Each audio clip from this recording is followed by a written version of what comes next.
अस्सलामुअलैकुम। जी हाँ नाज़रीन ग्रामी, आखिरी फ़ैसला आ चुका है। इस साल रमज़ान उल मुबारक के कितने रोज़े होंगे, फ़ाइनल फ़ैसला हुकूमत पाकिस्तान ने सुना दिया है। जैसा कि आप जानते हैं कि ईद उल फ़ितर से के अब तकरीबन 3 से 4 रोज़ बाकी हैं। हतमी फ़ैसला हो गया है, नोटिफिकेशन भी जारी कर दिया गया है। आइए आपको मुकम्मल तफसील से आगाह करते हैं। वीडियो में आगे बढ़ने से पहले वीडियो को लाइक कर दें।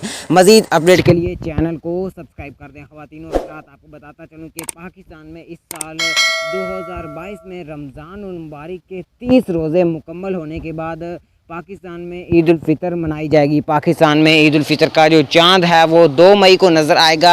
यकीनन ये पक्का फ़ैसला है, आखिरी फ़ाइनल फ़ैसला आ चुका है हुकूमत पाकिस्तान की जानिब से। और पाकिस्तान में ईद उल फ़ितर जो है वो 3 मई को मनाई जाएगी। जी हाँ नाज़रीन ग्रामी, ये फ़ाइनल और हतमी फ़ैसला है, बिल्कुल कन्फर्म फ़ैसला है। ऑफिशियल नोटिफिकेशन भी जारी हो चुका है। जैसे ही नोटिफिकेशन हम तक पहुँचेगा और वो हम आपको दिखाएँगे।